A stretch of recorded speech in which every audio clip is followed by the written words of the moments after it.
ನಮಸ್ಕಾರ ಅಭ್ಯರ್ಥಿಗಳೇ. ಪ್ಯಾರಾಮೆಡಿಕಲ್ 2025ನೇ ಸಾಲಿನ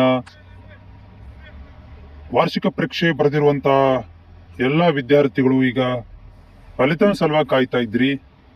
ನಿನ್ನೆ ಅಚಾನಕ್ ಆಗಿ ಪ್ಯಾರಾಮೆಡಿಕಲ್ ಬೋರ್ಡ್ನವರು ರಿಸಲ್ಟ್ ಲಿಂಕ್ ಅನ್ನು ಓಪನ್ ಮಾಡಿದ್ರು. ಬಹಳಷ್ಟು ವಿದ್ಯಾರ್ಥಿಗಳು ರಿಸಲ್ಟ್ಗಳನ್ನು ನೋಡ್ಕೊಂಡ್ರು. ಅದಾದ ನಂತರ ಸಡನ್ ಆಗಿ ಲಿಂಕ್ ಕ್ಲೋಸ್ ಆಯಿತು. ಮತ್ತೆ ಅದು ಓಪನ್ ಆಗಲಿಲ್ಲ. ಓಪನ್ ಮಾಡಕ್ ಹೋದ್ರೆ ಅದು ಏನಪ್ಪಾ ಅಂತಂದ್ರೆ ಸರ್ವರ್ ಪ್ರಾಬ್ಲಮ್ ಅಂತ ತೋರಿಸ್ತಾ ಇತ್ತು. ಈ ರೀತಿಯಾಗಿ ಲಿಂಕ್ ಓಪನ್ ಮಾಡಕ್ ಟ್ರೈ ಮಾಡಿದ್ರೆ ಈ ರೀತಿ ಓಪನ್ ಆಗ್ತಾ ಇತ್ತು. ನಾನು ಆಲ್ರೆಡಿ ಹೇಳಿದ ಹಾಗೆ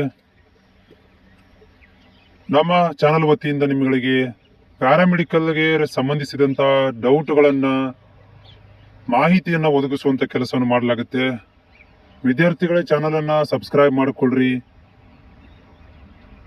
ಜೊತೆಗೆ ರಿಸಲ್ಟ್ ಫಲಿತಾಂಶದ ಅಪ್ಡೇಟ್ ಕೂಡ ಮಾಡಲಾಗುತ್ತೆ. ರಿಸಲ್ಟ್ ಅತಿ ಬೇಗ ಬರುತ್ತೆ ವಿದ್ಯಾರ್ಥಿಗಳೇ, ಟೆನ್ಷನ್ ತಗೋಬೇಡ್ರಿ. ರಿಸಲ್ಟ್ ಆದಷ್ಟು ಬೇಗ ಬರುತ್ತೆ. ಈ ತಿಂಗಳ ಕೊನೆಯ ವಾರ ತನಕ ಬರುವಂತ ನಿರೀಕ್ಷೆ ನಾನಿಟ್ಟಿದ್ದೀನಿ. ನಿನ್ನೆದ ಒಂದು ಬದಲಾವಣೆ ನೋಡ್ತಾ ಇದ್ರೆ ರಿಸಲ್ಟ್ ಅತಿ ಬೇಗ ಬರುತ್ತೆ. ಇನ್ನೂ ಒಂದು ವಾರದಲ್ಲಿ ರಿಸಲ್ಟ್ ಬರುವಂತ ಸಾಧ್ಯತೆ ಇದೆ.